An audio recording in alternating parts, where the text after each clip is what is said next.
31 de marzo de 2025, estamos de vuelta en Contexto Global. Soy Valentina Torres Sánchez y es un gusto acompañarlos. Vamos a revisar las principales noticias del día. Hay incertidumbre por la situación del expresidente panameño Ricardo Martinelli. Nicaragua emitió un comunicado en el que indica que no recibirá al exmandatario hasta que se aclare la posible alerta internacional de Interpol. El gobierno de Panamá dijo que el salvoconducto que originalmente vencía a medianoche se extiende hasta el 3 de abril. Tenemos reporte. El presidente Donald Trump felicitó a su homólogo salvadoreño Nayib Bukele luego de que recibiera 17 deportados desde Estados Unidos, acusados de pertenecer al Tren de Aragua o la Mara Salvatrucha. La situación reabre la polémica sobre las expulsiones, pues no se han publicado pruebas de que sean personas condenadas. En Argentina, según los datos del gobierno, la tasa de pobreza se ubicó en 38,1% en el segundo semestre de 2024, lo que representa una reducción de casi 15 puntos sobre la cifra del primer semestre de ese año. El gobierno lo celebró, pero tanto la oposición como académicos indicaron que se debe a una cuestión de cálculo y que no se refleja en la situación de la población. Tenemos análisis.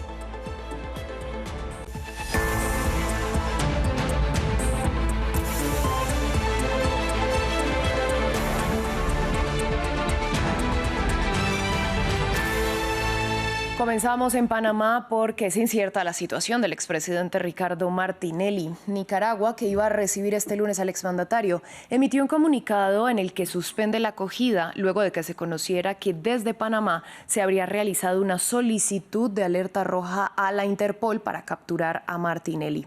El gobierno de Panamá dijo que el salvoconducto, que originalmente vencía a medianoche, se extiende hasta el 3 de abril. Desde Ciudad de Panamá nos amplió previamente Óscar Zulbarán, corresponsal de France 24.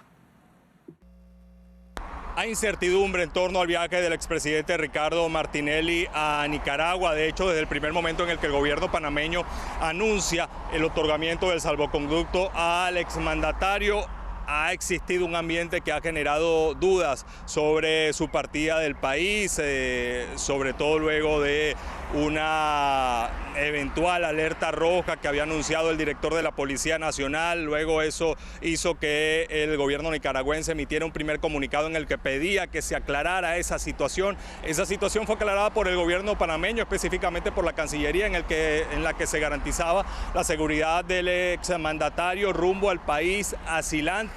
Luego, cuando ya estaba prácticamente todo listo este lunes para que el exmandatario partiera rumbo a suelo nicaragüense, un nuevo comunicado de ese país alertaba sobre una posible emboscada contra el exmandatario, pedía que se aclarara esta situación de alerta roja y además en ese mismo comunicado alertaba, decía que el gobierno panameño, en la figura de José Raúl Mulino, ha difamado y ha actuado contra el gobierno nicaragüense y ha bloqueado conjuntamente con otros países, según este comunicado, el derecho de Nicaragua al asiento en la Secretaría General del SICA. Esta situación ha sido calificada por algunas personas dentro del país como una forma de chantaje por parte de Nicaragua para tratar de sacar rédito político a esta situación. Mientras tanto, los abogados defensores de Ricardo Martinelli esperan que tanto el gobierno panameño como el gobierno nicaragüense lleguen a un acuerdo que permita el viaje de Martinelli a Nicaragua. Vamos a El Salvador. El presidente Nayib Bukele celebró la felicitación de Donald Trump con un mensaje que dice "Adelante juntos" en su red social X. El texto fue publicado luego de que Trump lo felicitara por recibir este lunes a 17 deportados desde Estados Unidos, calificados de criminales pertenecientes o al Tren de Aragua o a la Mara Salvatrucha. Un movimiento que vuelve a levantar polémica porque no se han publicado documentos que prueben que los expulsados han sido condenados en la Unión Americana. Gracias, presidente Bukele de El Salvador, por tomar a los criminales que fueron tan estúpidamente permitidos por la administración del corrupto Joe Biden para entrar en nuestro país y darles un lugar tan maravilloso para vivir. Vamos ahora a Argentina, donde hay polémica respecto a dos temas. El primero es el anuncio del Instituto Nacional de Estadística y Censos, que informó que la pobreza en la población urbana se situó en el 38,1% en el segundo semestre del año pasado, lo que supone una caída de 14,8 puntos porcentuales respecto a la tasa registrada en la primera mitad de 2024. El segundo tema es el préstamo del Fondo Monetario Internacional, porque hay incertidumbre sobre cómo se realizará el desembolso y cuáles serán las condiciones que el ente le va a pedir al gobierno de Javier Milei. Para analizar la situación conectamos con Felisa Micheli, ella es ex ministra de Economía de Argentina. Le doy la bienvenida a France 24 y empiezo preguntándole, el gobierno dijo que el descenso de la pobreza fue un efecto directo de la lucha contra la inflación que ha llevado adelante Javier Milei, pero hay expertos que critican el cálculo hecho para medir el costo de la vida. ¿Cómo lo ve usted? Lo veo exactamente de esa manera. Buenas noches, porque realmente el efecto del índice de precios al consumidor sobre los niveles de ingresos de la población es mucho más alto, porque este índice de precios hoy tiene una ponderación mucho menor en el área de servicios, en los rubros que se han incrementado muy por encima del promedio de este índice. Y en la actualidad, este índice está basado en datos de consumo del año 2004, con lo cual no representa en absoluto el promedio del consumo de las familias argentinas. Una vez que usted tiene ese índice mal calculado, obviamente la pobreza va a mejorar, porque al tener menos efecto el índice de precios, es claro que esto va a dar ese resultado, pero esto no es real, porque usted ve que en Argentina la pobreza multidimensional, la inseguridad alimentaria, el tema de acceso a medicamentos, a la salud, todo lo que se ve como impagos de deuda, el tema de las viviendas que no pueden ser reparadas. Si uno lo toma desde ese ángulo, la pobreza es mucho más alta que hace un año atrás. Ahora hablemos del préstamo del FMI, porque el ministro Luis Caputo dijo que esperan un primer desembolso de hasta el 40% de los 20.000 millones de dólares, que es el total. Y la directora de la entidad, Cristalina Georgieva, dijo que es razonable, pero esto cuando persisten dudas sobre una posible devaluación del peso. ¿Cómo evalúa este escenario? El gobierno tuvo que recurrir al Fondo Monetario Internacional porque ha fracasado en su programa económico.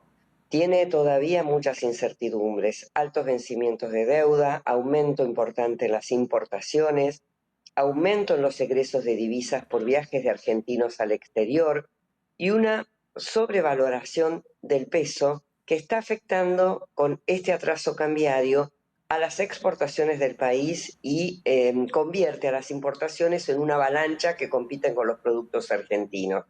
Esta situación es insostenible, porque además los capitales especulativos que ingresaron para beneficiarse de la diferencia de tasas se tienen que ir a un precio del dólar que todavía les resulte conveniente. El mercado ha perdido la confianza en este pequeño plan económico que han implementado y están saliendo las divisas con pérdida de reservas del Banco Central. Y esto es algo que se ve desde hace 10 días atrás, porque no ha parado el Banco Central de vender dólares en el mercado del cambio. ¿Qué opina usted como exministra de Economía de la gestión de Javier Milei hasta la fecha?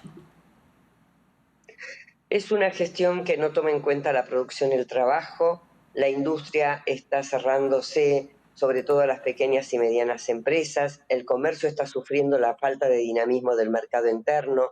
No hay capacidad de compra en Argentina porque salarios y jubilaciones han perdido su poder adquisitivo.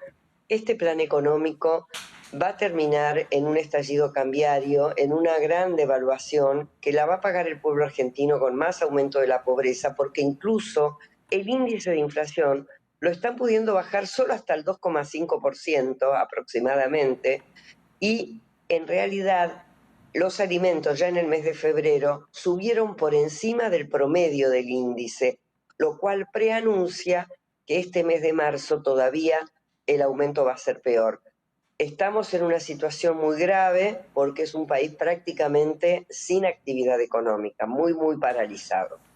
Pues señora Micheli, a usted muchas gracias por su análisis y por compartirlo con nosotros en France 24. Al contrario, gracias a ustedes, buenas noches. Nosotros ahora cambiamos de tema porque el presidente Donald Trump aseguró este lunes que con su plan de ataques a los hutíes de Yemen, el grupo ha sido diezmado. El mandatario dijo en Truth Social que Estados Unidos los golpea día y noche y que los ataques están destrozando su capacidad de amenazar la navegación en la región. Sin embargo, lanzó una nueva amenaza que también incluyó a Irán, que respalda a los hutíes. Los terroristas hutíes respaldados por Irán han sido diezmados por los ataques implacables durante las últimas 2 semanas. Muchos de sus luchadores y líderes ya no están con nosotros. Los golpeamos cada día y noche, más y más. Sus capacidades que amenazan a la navegación y a la región se están destruyendo rápidamente. Nuestros ataques continuarán hasta que ya no sean una amenaza para la libertad de navegación. La elección para los hutíes es clara. Dejen de disparar a las naves de Estados Unidos y nosotros dejaremos de dispararles. De lo contrario, acabamos de empezar y el verdadero dolor aún está por venir, tanto para los hutíes como para sus patrocinadores en Irán. En noticias de la guerra en Gaza, decenas de miles de palestinos huyeron de la localidad de Rafah, en el sur del enclave, después de que el ejército israelí emitiera una nueva orden de evacuación ante una probable ofensiva. Estos desplazamientos ocurren en medio de preocupaciones en cuanto a un potencial plan de Israel para ocupar y administrar el territorio palestino. Más detalles con William Gasso. Nuevas escenas de desplazamiento en Gaza. Mientras los musulmanes del mundo celebran el Eid al-Fitr, el fin del mes del Ramadán, los habitantes de Rafah, en el sur del enclave palestino, recibieron órdenes de evacuación por parte de las fuerzas israelíes. A pie o con vehículos de tracción animal, 140.000 habitantes de la zona han huido según cifras de la Agencia de Naciones Unidas para los Refugiados Palestinos. Muchos tuvieron que dejar sus pertenencias atrás. Hoy se ha publicado un mapa, todo en rojo, en el que se pide la evacuación de Rafah y ahora estoy caminando. No hay transporte y no tengo dinero para un taxi.